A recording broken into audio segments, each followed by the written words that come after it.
All right, so I just felt like making this video. I don't know what all it's going to be about, but I know the main thing it's going to be about is, have you been spending time with God?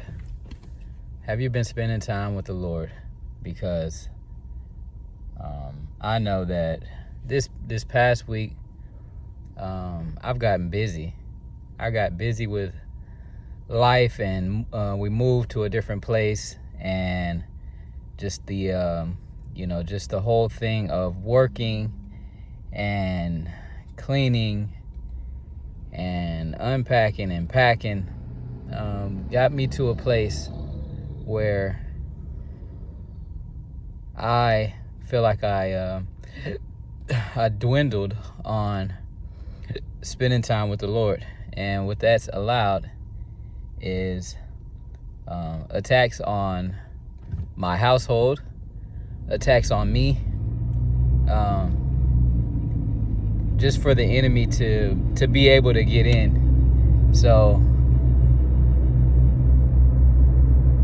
today I felt like everything was just pushing me to get in the secret place.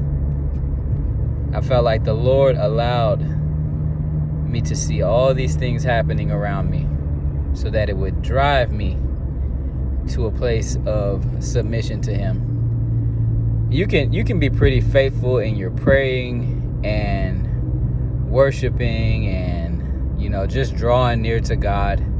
You can be on a roll, and the slightest thing will take you out of routine if you're not watchful.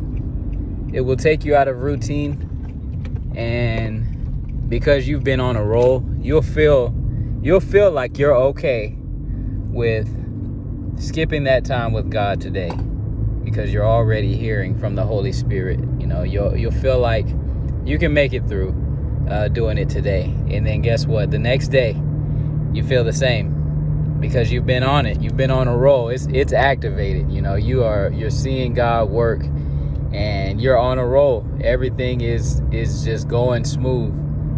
So you can afford to take another day. And then you do your little bit of worship, your little bit of prayer. Thinking it's carrying you through. And I'm sweating because I need to fix my air conditioning in my car. But what I'm saying is, take that time, spend that time with God. Be vigilant. Be mindful. Be intentional about taking that time to spend that time with God. Get close to Him, because there's so many voices right now. There's so many voices. You can get on the internet, and whatever topic you want to hear about or learn about, you can type that in, and you can hear about it, and you can learn about it. But what is God saying to you? What is He saying to you?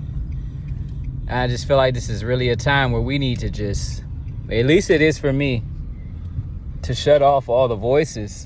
I know there's one for sure, Dan Moeller, that I can listen to every time, because all he preaches on is the love of Christ, the love of God.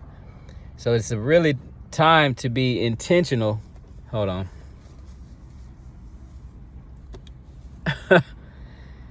But it's time to be really intentional about your walk with God. It's easy to listen to all the ministers and, to hear, what God's doing in their life and what He has for you, and breakthrough is coming, and, all the feel good sermons. But the truth is, when you leave here, what was your relationship with God? Were you hearing Him? I ain't even gonna delete this video. I'm sweating up a storm. But were you hearing from Him? Were you being led by Him? Were you spending time with Him? And time with Him is not a quick prayer. It's not a quick, oh God, I love you. I incorporate you into my life. It's really intentional time to get quiet, to pray, to worship, to do whatever you're sensing to do in that moment, so that you can receive from God, so that you can represent the character of Christ, throughout your day, every day.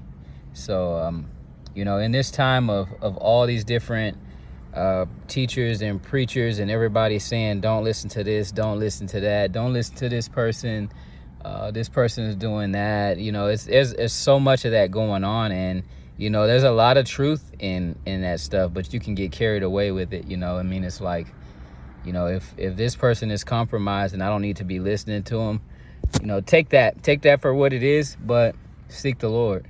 You know, all these different things you're hearing, seek the Lord about it, and let him be the one to bring the confirmation to you, because it's easy to get off path, to start making decisions on your own. You know, you start to decide things for your own, and you know, it ends up at a place that gets pretty crowded, and your mind gets clouded, and you know, don't what God will allow to happen is for you to get overwhelmed. He'll allow you to get overwhelmed because it'll drive you back to him. But before that happens, go ahead and take the time to be with him, so that you can see clearly, that you can hear clearly, and that you can get close to him, you know, and figure out what he's trying to do for that day, you know, because he wants to impact people. You know, everything's not about, you know, living your best life before you leave here. Honestly, it's more about being like him. And, you know, this is a rescue mission. We weren't created to be on a rescue mission, but because we got deceived in the garden, lo and behold, everybody that's born after Adam and Eve, it's a rescue mission, because you know, the creation belongs to God, but the soul, who does the soul belong to? You know, and who the soul belongs to is going to dictate the actions of the person. You know, it's going to, you know, not that you can't be saved and then, you know, do something that is outside of the character of Christ. You absolutely can do that and be saved, but you don't stay there. That's not what you're of. You know, when they say man of God, woman of God, that means that you're of God. That means that when someone comes to you, they can expect something of God, if that makes sense. So we stop slinging that term around so loosely, because anybody, all you got to do is go to church and you can receive that title. So, hey, y'all be blessed. I got a phone call. Till next time.